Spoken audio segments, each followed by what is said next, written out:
Welcome back दोस्तों।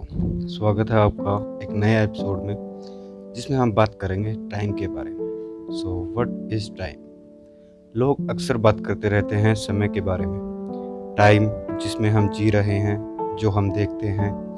Time असल में है क्या, या फिर ये सिर्फ एक कल्पना है जो इंसान ने अपने जीवन को आसान बनाने के लिए बनाई है। पास्ट, प्रेजेंट, फ्यूचर, क्या ये सच में एक साथ एग्जिस्ट करते हैं?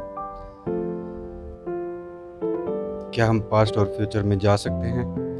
क्या हम टाइम ट्रैवल कर सकते हैं? तो आज हम इसी बारे में बात करने वाले हैं और आपको समझाने का प्रयास करेंगे इस वीडियो के माध्यम से। और ये आपकी दिमागी कसरत को थोड़ा और बढ़ा देगा, निर्भर करता है कि आप कितना समझ पाएंगे। इसलिए मैंने इस कंसेप्ट को 3 पार्ट्स में डिवाइड किया है जिससे आप बेहतर तरीके से समझ पाएंगे। पहला पार्ट सिंपल होगा, दूसरा पार्ट थोड़ा मीडियम होगा और तीसरा पार्ट जो कि थोड़ा एडवांस होने वाला है, जिसे समझने में शायद आपको थोड़ी परेशानी हो सकती है। बट डोंट वरी, मैं अपनी तरफ से पूरी कोशिश करूँगा आपको समझाने की। तो चलिए चेक करते हैं कि आपकी ब्रेन पावर कितनी है और देखते हैं कि आप कितनी हद तक समझ पाते हैं।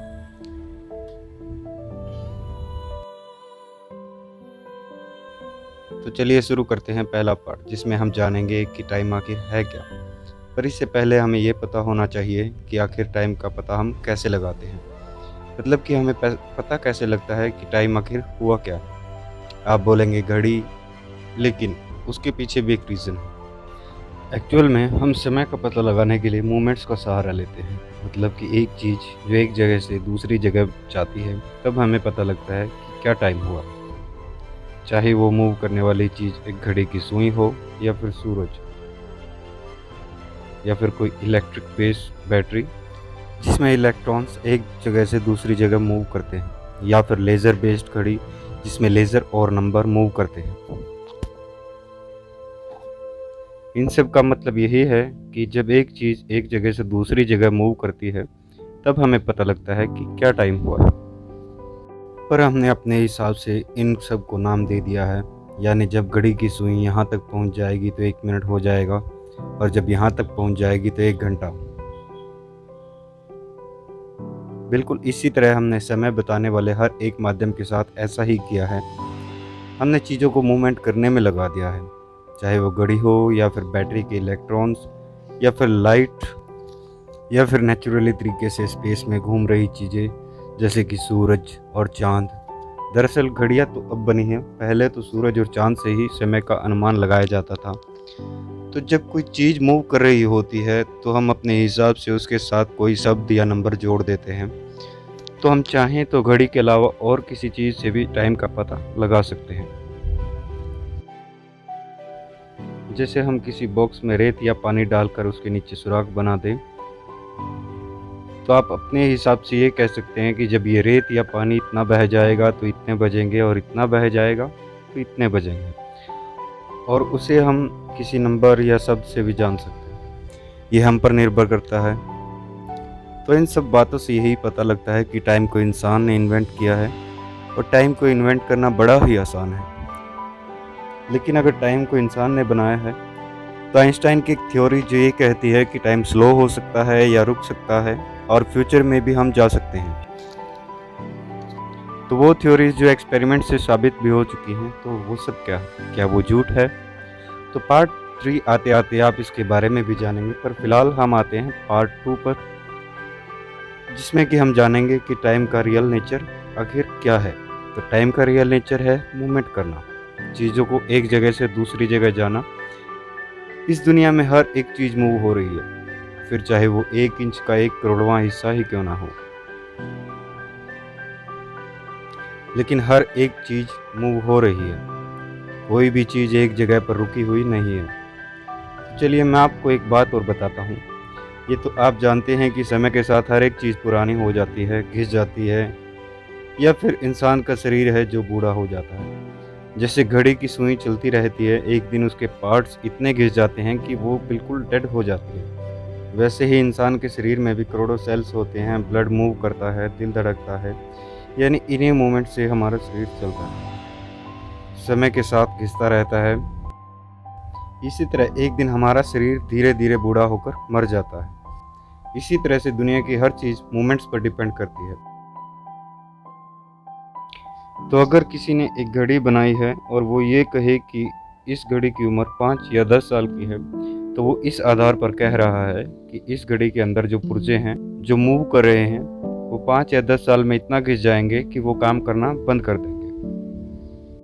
तो अगर हम ऐसा कहें कि इस घड़ी में जो बैटरी है वो निकाल दें और 2 साल के बाद दोबारा डालें, तो इससे क्या होगा? उसके अंदर जो पुर्जे हैं वो मूव करना बंद कर देंगे, और वो मूव नहीं कर रहे हैं तो घिस भी नहीं रहे हैं।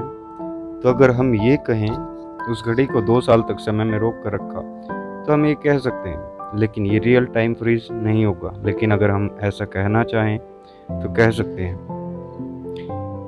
क्योंकि सेम कंसेप्ट अगर हमारे शरीर पर अप्लाई होता है तो लोग ऐसा ही कहेंगे कि वो आदमी टाइम में फ्रीज हो गया। जैसे हम अपने शरीर के सारे सेल्स, ब्लड के मूवमेंट्स को रोक दें तो हम भी टाइम में फ्रीज हो सकते हैं। अगर हम किसी बच्चे को जिसकी उम्र 10 साल है उसके शरीर के सारे पुर्जों को एक साथ रोक दें और उन्हें 100 साल तक रोक कर रखें और फिर चला दें, तो उसकी उम्र तो 10 साल ही रहेगी, लेकिन वो फ्यूचर में चला जाएगा। पर यह करना लगभग नामुमकिन है। इतने करोड़ों अरबों सेल्स को एक साथ रोका नहीं जा सकता। घड़ी में तो बैटरी होती है, उसके साथ हम ऐसा कर सकते हैं, मगर हमारे साथ ये संभव नहीं है। आपको ये सब बताने का सिर्फ एक रीज़न है कि ये जो मूवमेंट्स हैं जो घड़ी में, स्पेस में या फिर शरीर में जहाँ भी हो रही है, इसको हम समय का नाम देते हैं। असल में टाइम कोई एक अलग चीज़ नहीं है जो चल रही हो। तो टाइम अपने आप में कुछ नहीं। टाइम चीज़ों की हो रही मूवमेंट्स हैं, जब सब चीज़ें मूव करती हैं, घिसती हैं और एक दिन डेड हो जाती हैं, क्योंकि हर एक चीज़ जन्म लेती है और मरती है। और इस प्रोसेस को डिफाइन करने के लिए हमने टाइम नाम का एक शब्द इन्वेंट कर लिया है।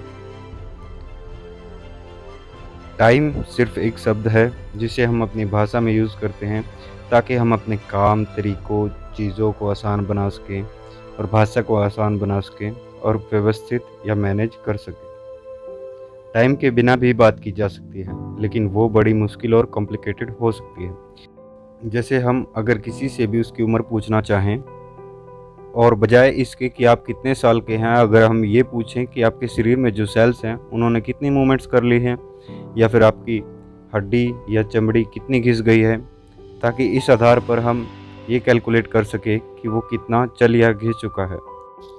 ये बताना लगभग किसी के लिए भी नामुमकिन सा रहेगा कि उसके ब्लड सेल्स कितना चल चुके हैं। उसकी बजाय ये ज़्यादा आसान रहेगा कि आपने जब से जन्म लिया है घड़ी की सुई कितने राउंड ले चुकी है। तो उसे हम समय का नाम दे देते हैं। कुछ नंबर हैं जिनमें हम कैलकुलेटिंग करते हैं। अगर वो सेकंड्स में अपनी उम्र बताना चाहे तो भी मुश्किल होगा, घंटों में भी बताना मुश्किल होगा। तो हमने आसानी के लिए इन सभी को बांट लिया है कि ये सुई इतना मूव करेगी तो सेकंड, इतनी बार मूव करेगी तो मिनट्स, घंटा, हफ्ता, महीना, साल। तभी हम सबसे इजी वे में कह देते हैं कि मेरी उम्र इतने साल है।